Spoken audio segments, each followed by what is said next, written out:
Então vamos aqui abordar alguns pontos do Evangelho de Jesus Cristo, segundo escreveu o evangelista João, capítulo de número 13.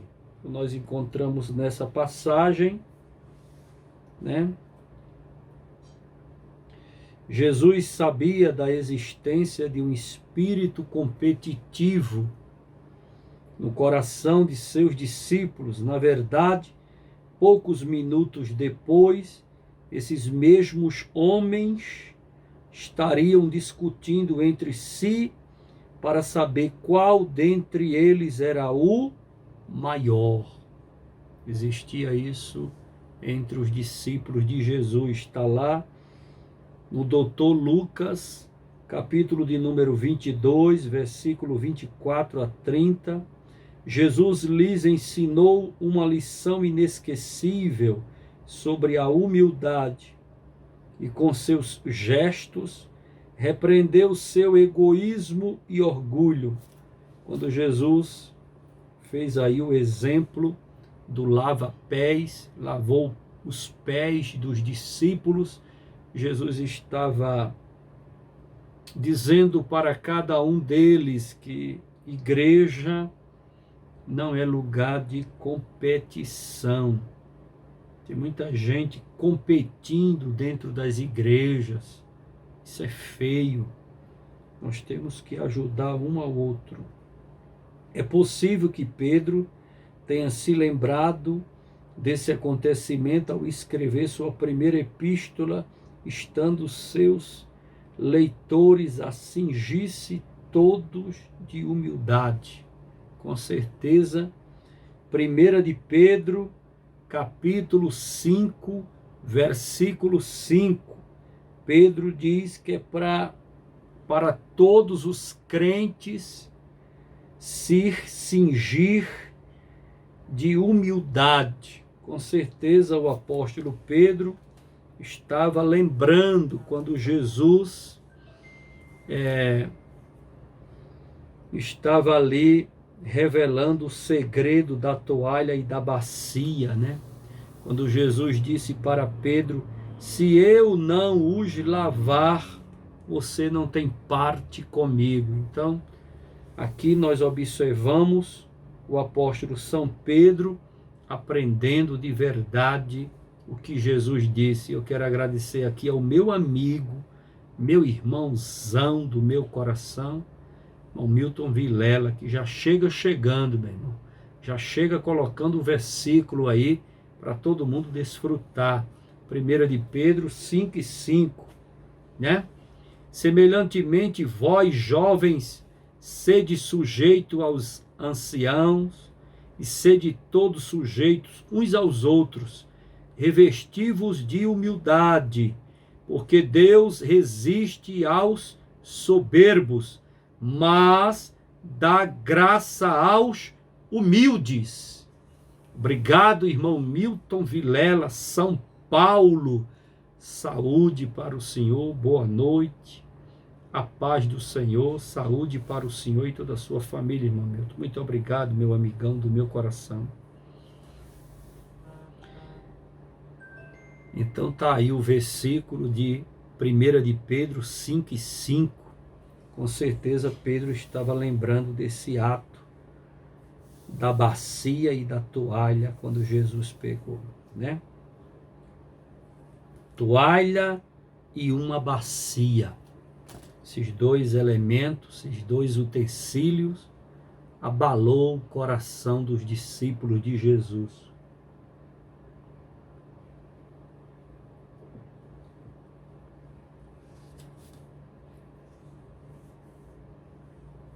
Jesus era rico e, no entanto, se fez pobre, segundo aos Coríntios, capítulo 8, versículo 9. Daqui a pouco o irmão Milton coloca aí. Segundo aos Coríntios 8 e 9. De acordo com o provérbio malaio, quanto mais repleto de grãos é o cacho de arroz, mas ele se curva. Esse provérbio malaio serve muito para crente em Cristo Jesus. Quanto mais repleto de grãos é o cacho de arroz, mais ele se curva. Então, para que orgulho, né? Para que essa mania de grandeza? Tem gente, menino, que, né, tem uma arrogância dentro da barriga, tem uma arrogância dentro de si. O cara começa a pregar a história do cego de Jericó, aí já começa a se achar, né? Já começa a se achar. Isso é ruim demais, né? Ruim, ruim, ruim, ruim, ruim, ruim, ruim. Deixa eu passar aqui.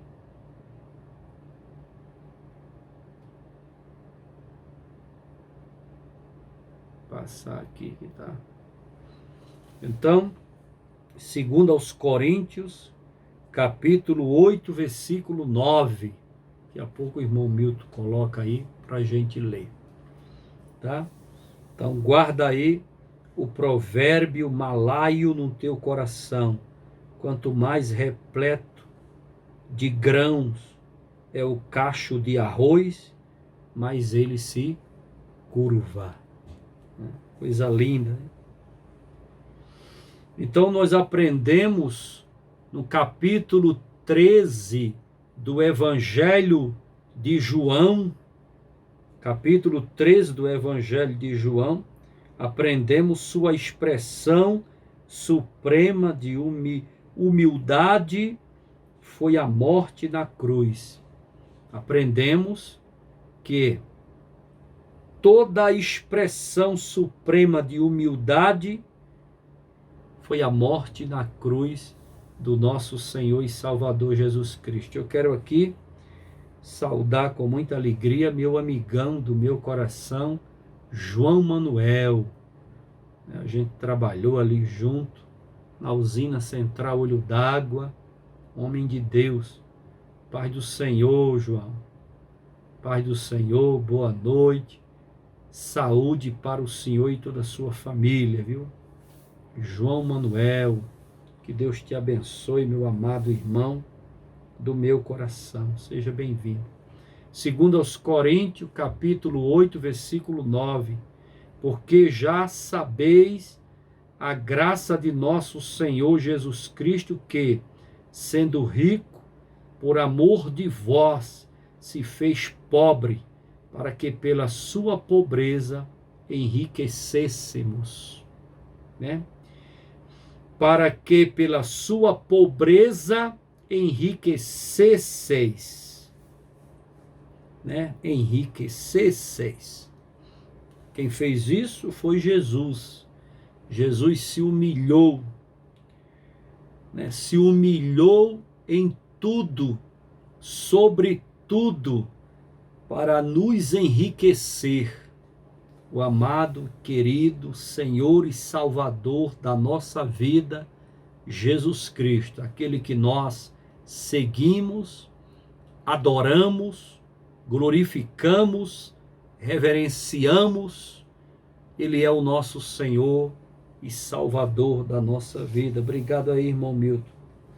Alguém disse bem que humildade não é pensar em si mesmo como alguém inferior. Antes, a verdadeira humildade é enriquecer-se de si mesmo. Tá bom? Tem gente que pensa que ser humilde é andar sujo, é andar maltrapilho, é se vestir mal, se arrumar mal.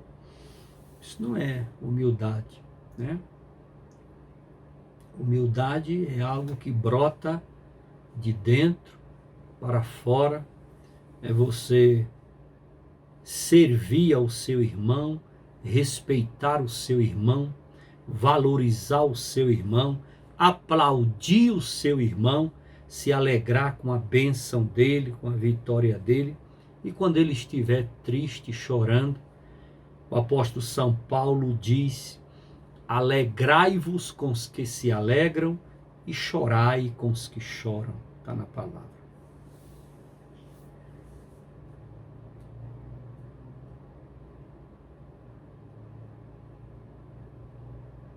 Deus abençoe o nosso querido irmão João Manuel. Deus abençoe o senhor, meu amado. Que Jesus te dê vitória, que Jesus te dê paz. A gente se fala aí pelo WhatsApp, tá bom? A gente se fala pelo WhatsApp. Eu vou pegar o seu número aqui e a gente se fala pelo WhatsApp. É 011, né? Vou anotar aqui. E a gente se fala pelo WhatsApp, meu amado.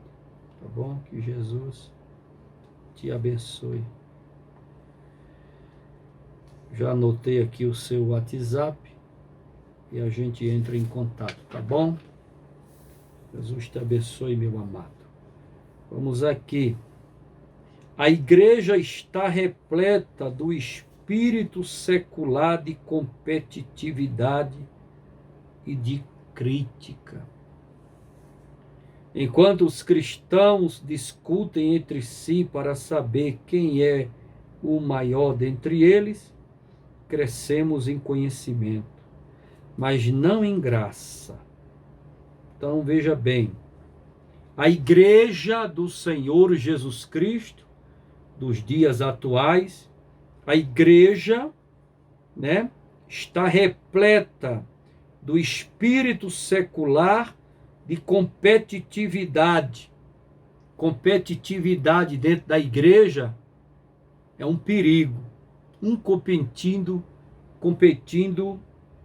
contra o outro, né? Isso é um perigo. Competir dentro da obra de Deus. Outra coisa que é perigosa dentro da igreja, a crítica, né? Aí as pessoas agora inventaram, mas é uma crítica construtiva. Meu irmão, crítica é crítica, né? Crítica é crítica, muito cuidado com crítica dentro de igreja, porque você pode fazer uma crítica e ali você pode magoar e enterrar o ministério de alguém. Cuidado, se a pessoa que está recebendo a crítica não tem maturidade cristã, vai ficar estacionado, parado, entristecido, amargurado, psicológico abala, o emocional fica desestabilizado, e aí, né? Então cuidado com crítica. Mas é uma crítica construtiva. Crítica é crítica. Você está dizendo que é uma crítica construtiva, mas isso é muito perigoso, tá bom? Cuidado com isso. Então, competitividade dentro da igreja e crítica dentro da igreja é muito perigoso. Enquanto os cristãos discutem entre si para saber quem é o maior dentre eles, e isso acontece muito dentro de igreja, né? Quem é o maior, quem é que manda, quem é o cara, quem é o braço direito, quem é o que responde por isso, por aquilo. Isso é muito perigoso dentro de igreja. Crescemos em conhecimento, mas não em graça.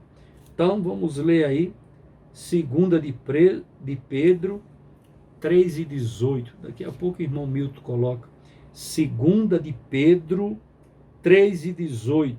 O certo é crescer no conhecimento e na graça.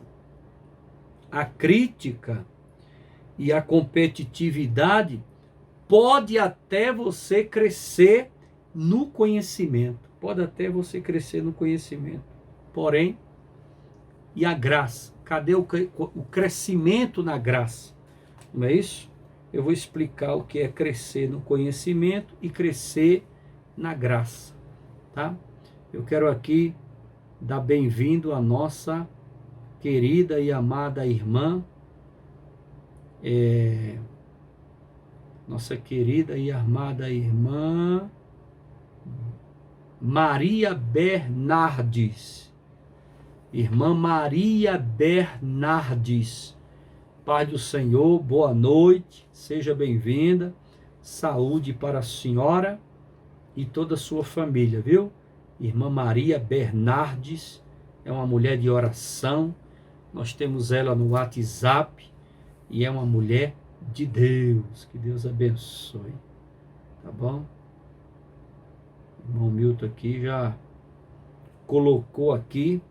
Missionária Áquila está colocando aí. Inscreva-se no nosso canal do YouTube. Muito bem, missionária Áquila.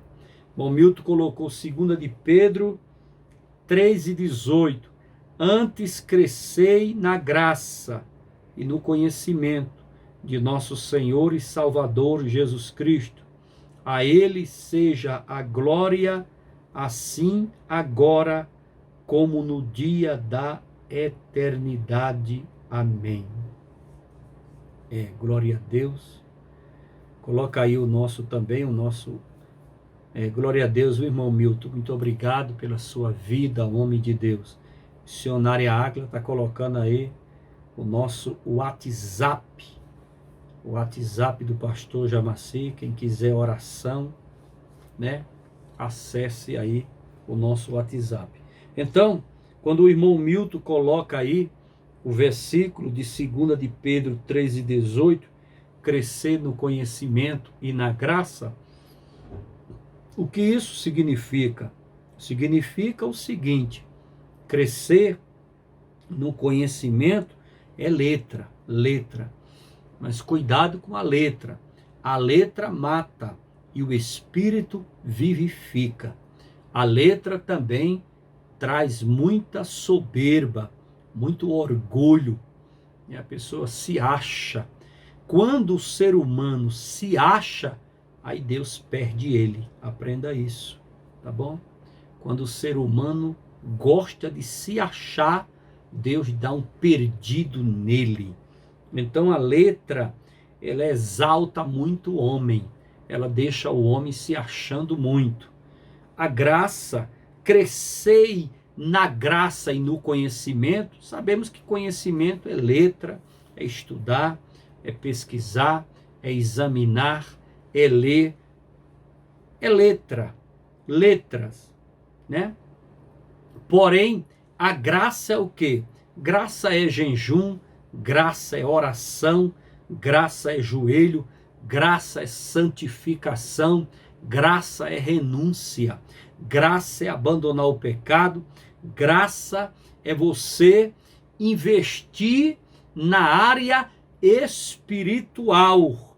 Graça é você ter comunhão com Deus, né? 24 horas.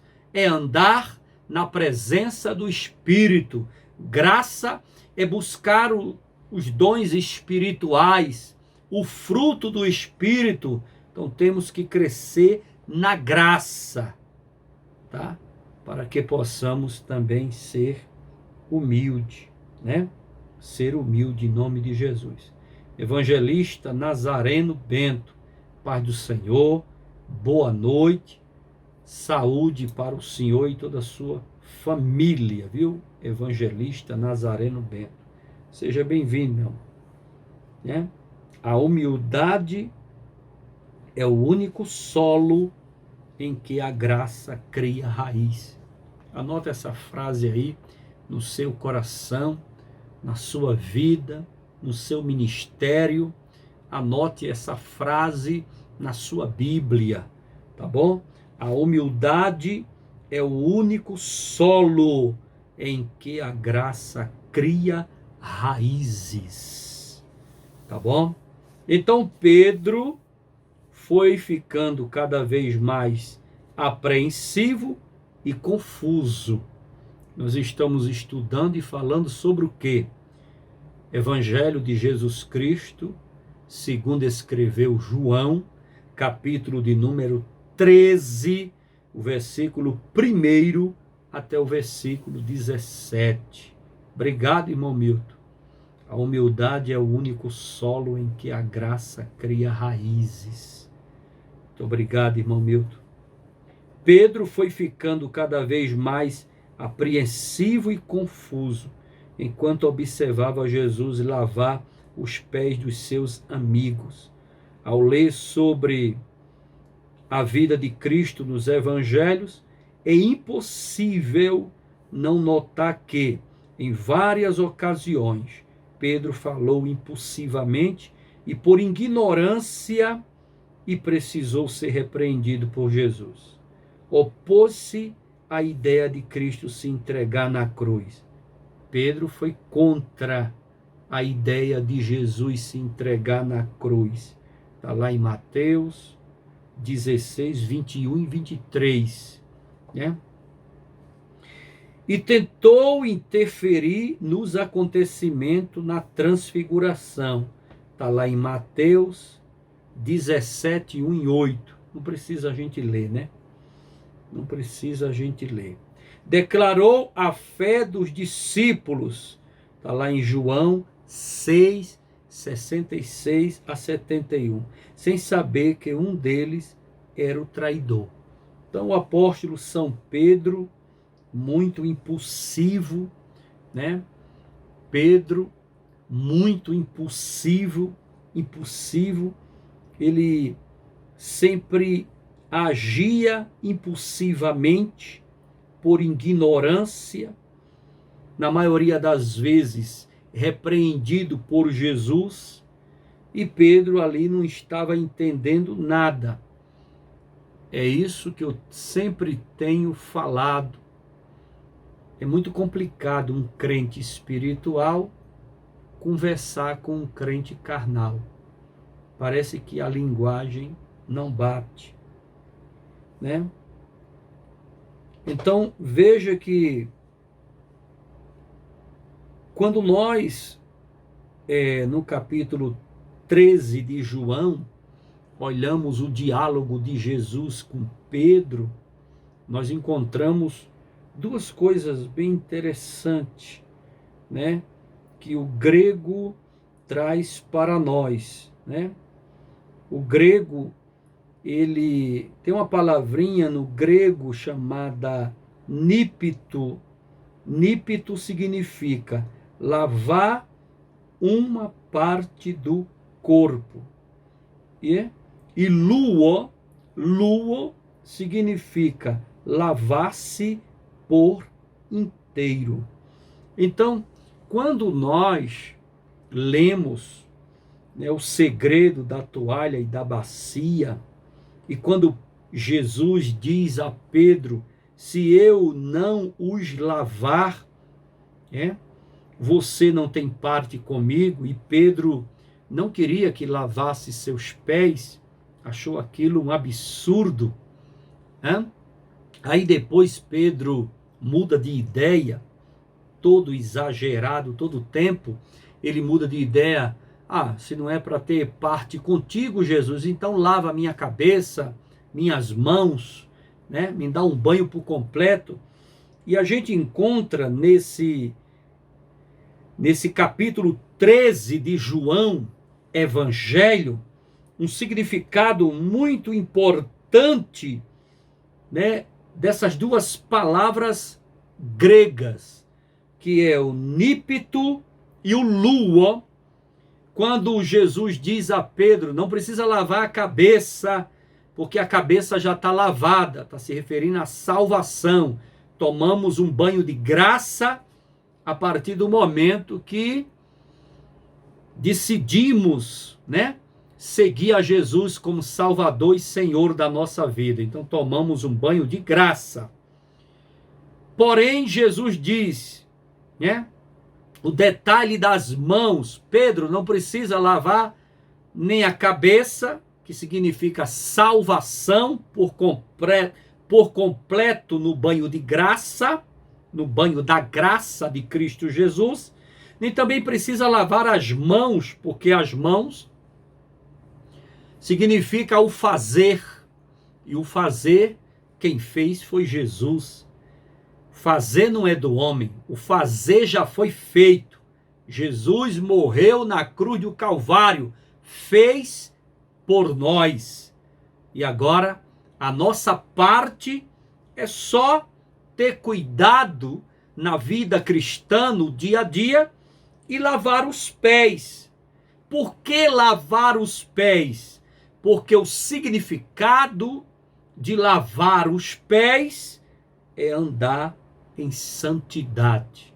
O que significa lavar os pés? Andar em santidade. Então não lava a cabeça, porque o banho de graça já tomamos quando aceitamos a Jesus como nosso Senhor e Salvador. Lavar as mãos não precisa, porque o fazer, que significa as mãos, Jesus já fez morrendo na cruz do Calvário. Agora a nossa parte, a nossa responsabilidade no dia a dia, na caminhada cristã, é lavar os pés, andar em santidade. Bom, Milton Vilela, coloca aí o Salmo 119, versículo 105. Pode recitar, irmão Milton, pode colocar aí que eu leio com todo prazer e carinho para cada um de nós, até para mim aprender também, tá bom? Então, aqui na realidade não significa luo, né? Lavar-se por inteiro. Isso aí é salvação. Significa nípito, né? O nipito, que significa lavar uma parte do corpo, que é os pés. Lavando os pés significa que estamos andando em santidade. Isso significa lavar os pés. Então, Salmo 119, versículo 105 diz: lâmpada para os meus pés é a tua palavra, sim, e luz para o meu caminho. Que esses pés aí, do Salmo 119, versículo 105, que esses pés sejam iluminados e lavados pela palavra. O que é lavar os pés? É andar em santidade. Quando o crente não quer se converter, quando o crente não quer mudar de vida, mudar seus comportamentos, quando o crente não renuncia ao pecado, quando o crente tem aliança com o mundão, quando o crente, né, tem aliança com a carne, quando o crente tem aliança com as coisas do maligno, ele tem os pés sujos. E saiba de uma coisa, meu amado irmão, minha amada irmã, sujeira não entra no céu. Sujeira não entra nos céus. Para lavar os pés, lavamos pela palavra. Obrigado, irmão Milton. Vanilde, paz do Senhor, boa noite. Saúde para você, toda a sua família, Vanilde. Um abraço aí no seu esposo, nosso caminhoneiro, Kleber. Deus abençoe ele. Quando um pecador crê no Salvador, é banhado por inteiro e seus pecados são lavados, removidos e esquecidos. Uma vez que aceitamos o Senhor Jesus Cristo como Salvador de nossas vidas, temos a certeza que nossos pecados são lavados, removidos e esquecidos. Tomamos um banho por inteiro, luo, né? E isso está na referência bíblica, 1 Coríntios, capítulo 6, 9 a 11, Tito 3, 3 a 7, Apocalipse 1, versículo 5, não vamos ler. Também, de nenhum modo me lembrarei dos seus pecados e das suas iniquidades para sempre. Hebreus capítulo 10, versículo 17. Esse daqui eu quero ler. Coloca aí, irmão Milton Vilela. Hebreus 10 e 17. Todavia, à medida que o cristão caminha neste mundo, é fácil contaminar-se, sujar os pés, né? Quando isso acontece, não precisa banhar-se por inteiro novamente, mas apenas lavar aquela impureza. Deus prometeu que, quando confessássemos nossos pecados, Ele nos purificaria. O Milton também vai colocar 1 de João 1,9, né? Hebreus 10 e 17. E jamais me lembrarei de seus pecados e de suas iniquidades. Jamais me lembrarei. Quem fica passando na sua cara é o diabo, são os demônios. Jesus não se lembra mais dos seus pecados nem de suas iniquidades. Bom, Milton, meu amado, coloca aí 1 de João 1,9. Eita, irmão Milton, se confessarmos os nossos pecados, Ele é fiel e justo para nos perdoar os pecados e nos purificar de toda injustiça. Então confesse seus pecados, porque Ele é fiel para perdoar e nos purificar de toda injustiça. Confesse seus pecados em o nome de Jesus. Confesse seus pecados em o nome de Jesus. Confesse, tá bom? Quando permitimos que pecados não confessados permaneçam em nossa vida, colocamos obstáculos em nossa caminhada com Cristo. Precisamos então que nossos pés sejam lavados. Tem muita gente que não quer lavar os pés, não quer confessar pecado. Quem não confessa pecado não prospera. Espiritualmente falando, quem não confessa pecado anda de marcha ré, não vai a lugar nenhum. Então, tem gente que não quer confessar, né? Se não confessa, os pés irão continuar sujos.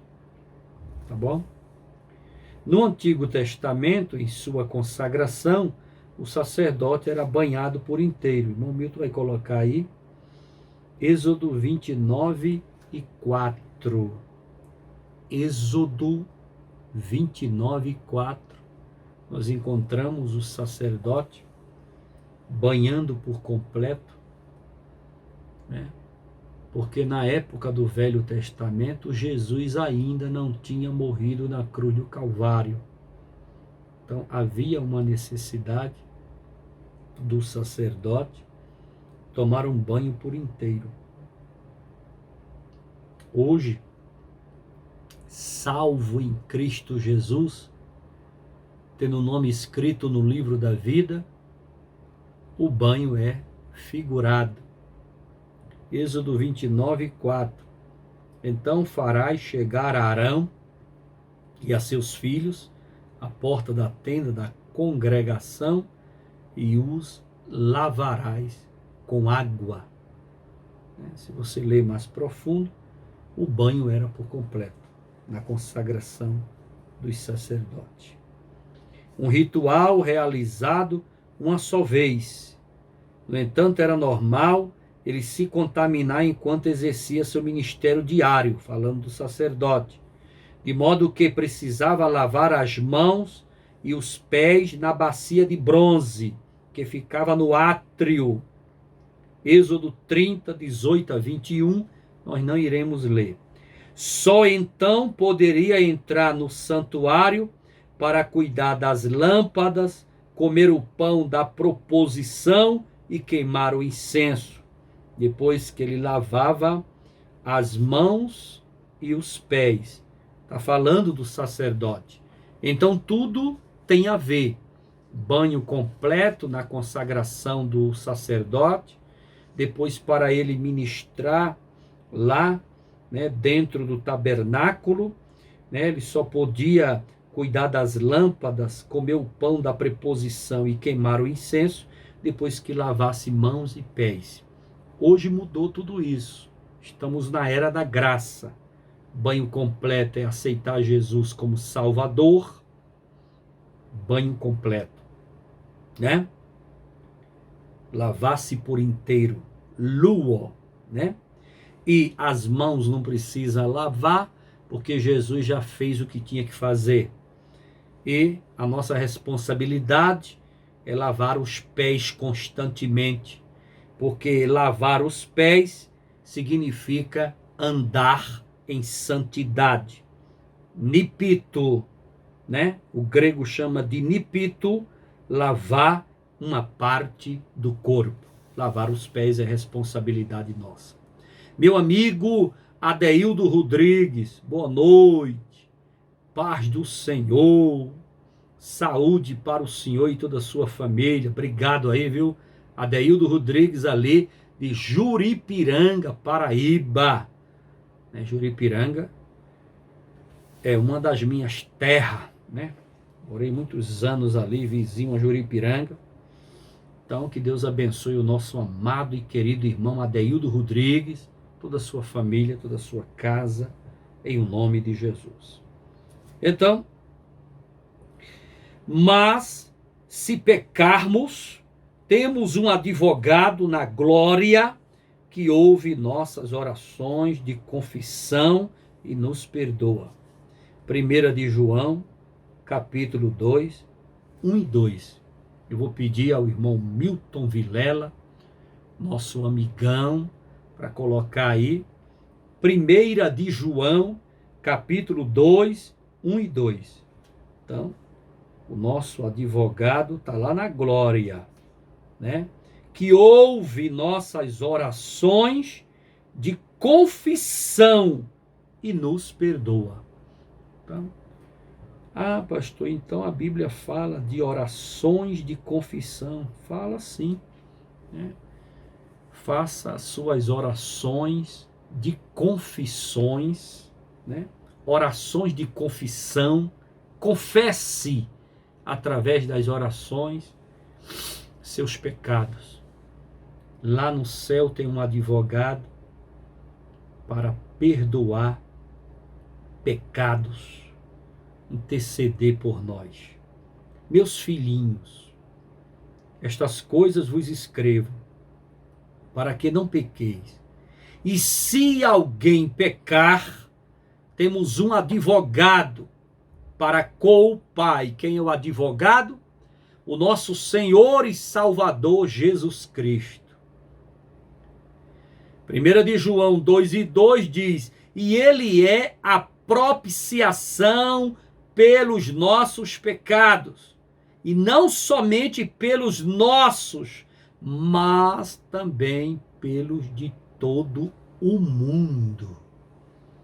Nosso Senhor e Salvador Jesus Cristo, a Ele toda a honra, glórias e louvores. Então, o que acontecia no Velho Testamento, hoje Jesus substitui tudo. Não precisamos mais do que acontecia ali, né, nos dias de Moisés. Vamos continuar aqui, analisando partes importantes do Evangelho de Jesus Cristo, segundo escreveu João, capítulo de número 13. Né?